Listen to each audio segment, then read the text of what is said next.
The following story takes place in a house called Oceanborn Mary in Henniker, New Hampshire. In 1720, a group of Scottish and Irish immigrants were making their way to the New World aboard a ship called the Wolf from Londonderry, Ireland.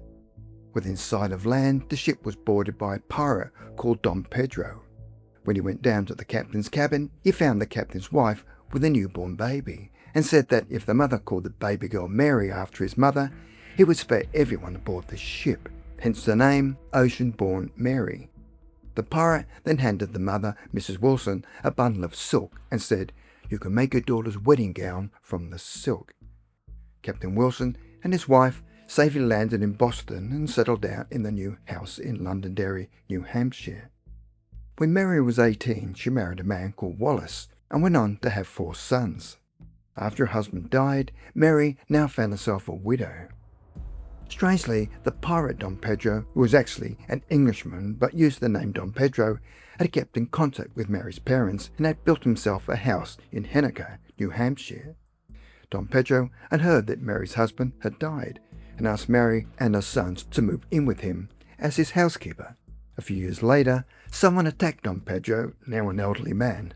When Mary Wallace found him dying, he asked her to bury him under the hearthstone in the kitchen at the rear of the property, which she duly did. Mary then inherited the house until she passed away in 1814. Over the years, the house changed hands many times, and in the 1930s, it was purchased by a disabled man called Louis Roy. In October 1963, a couple by the name of Corinne and David Russell purchased the house from Louis Roy. He told them that during the 1935 hurricane, the ghost of Mary Wallace saved his life many times. On one occasion, he was trapped outside the house as trees were falling around him, and his psychic mother observed the spirit of Oceanborn Mary, appearing to guide him through the chaos. His mother claims to have regularly seen the ghost of Mary right up until she passed away herself in 1948. On one particular occasion, the house had been vacant all day, and the following day someone came to the house and told her that on the previous day, when the house was supposedly vacant, a tall woman had let her in and had shown her around, but nobody was meant to be at home. 2 state troopers had met her walking down the road that leads to the house. They said she was wearing a colonial-type dress, which they found strange, and when they looked back, the figure had vanished. They then realised they'd just seen a ghost, and besides, nobody of that description lived in the house. When the famous ghost hunter Hans Holzer visited the house, he was introduced to a psychic friend of Mrs. Russell's who wanted to be known only as Laurie. Laurie first visited the house in September 1961 when Louis Roy was still the owner. At first nothing happened, but as she was leaving, she looked back and saw a woman looking down at her from the upstairs window. It was Oceanborn Mary. The ghost looked to be in her 30s, with auburn-coloured hair, wearing a white dress, and was smiling, looking thoughtful. Then her apparition abruptly vanished, but something kept drawing her to want to return to the house. One evening, when Laurie was home alone at a house in Weymouth, Massachusetts, she had gone to bed at around 9:30 p.m, but suddenly woke at 11 p.m, and found herself driving on the expressway in her pyjamas and dressing gown with no shoes, slippers or money. She was 10 miles from home and heading to the haunted home in Henniker. Terrified, she quickly returned home and upon arriving found lights on in the house and the doors open, just as she'd left them. It appears that she'd left in a hurry and something was pulling her back to the house in Henniker. Laurie had since visited the house on many occasions and sensed that Mary was a quick-tempered woman and had always sensed her presence whilst there. One day she was walking amongst some bushes outside and was wearing shorts, but at the same time could feel a heavy skirt covering her legs and could feel the heavy brambles pulling at her invisible skirt. She felt enveloped by something or someone. Was Mary trying to possess her? But Laurie also sensed the presence of a more malevolent entity, and on one occasion something grabbed her elbow and pulled at it. She quickly pulled her arm back because she sensed it wasn't friendly. One evening David Russell was laying in bed with the dog and could hear heavy footsteps coming from a room he'd just restored. He was both frightened and annoyed and went to inspect and found nobody there. and there was nobody else in the house. A few weeks later, as he was getting undressed, something started pounding on the bedroom door and thought it was just an old house settling and climbed into bed. A few moments later, the doorknob started to jiggle backwards and forth, and when he jumped out of the bed to inspect, there was nobody there. On another occasion, Hans Holzer was with Laurie in the room that Mary had slept in and sat down to try and communicate with her using automatic handwriting. As she sat down with a pen and paper, something grabbed the pencil in her hand with considerable force. Now channeling, a voice said in a demanding voice, "Proper quill." They had to explain to Mary about modern writing implements. Then Laurie's hand moved, and it was no longer under her control, and with a great deal of flourish wrote Mary Wallace. The M and W had curves and ornamentation that was typical of 18th century calligraphy. The handwriting was nothing like Laurie's, which was rather small. Laurie claimed that the spirit wanted her to sleep and go into a trance, which she refused because she was too scared to. After Laurie refused to go into a trance, it appears that the ghost did not like being told how to communicate. However, the spirit liked to communicate with Laurie because they were both of similar build and physical resemblance. That was the end of the conversation, leaving no doubt that the ghost of Mary Wallace still occupied the house in Henniker, known as Oceanborn Mary, and would one day leave on her own accord. Sherrington Manor, Sussex, England.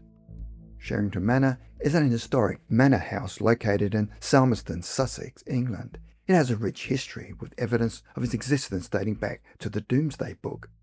The current structure incorporates elements from the Tudor, Georgian and Edwardian periods, with the west wing possibly dating back to the 17th century or earlier, and the site is almost certain to have been occupied for many hundreds of years. Over the years, it has had many alterations that did not seem to provoke any unusual presence that made themselves visible. However, the long gallery on the first floor had a strong focus of activity where over the years people could hear heavy footsteps of a man passing backwards and forwards above their heads when there was nobody upstairs.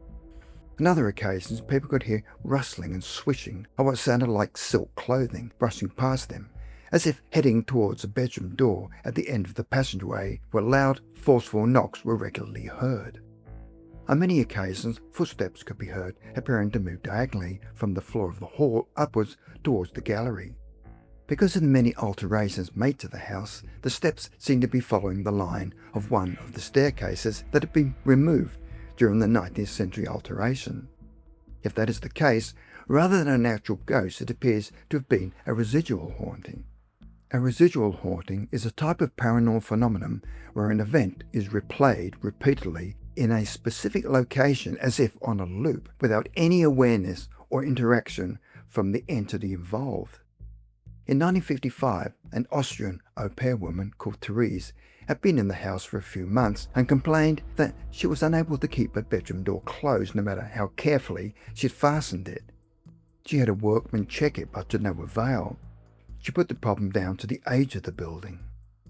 One afternoon, she was laying in bed with a migraine. She suddenly found that she was unable to move, even though she was wide awake.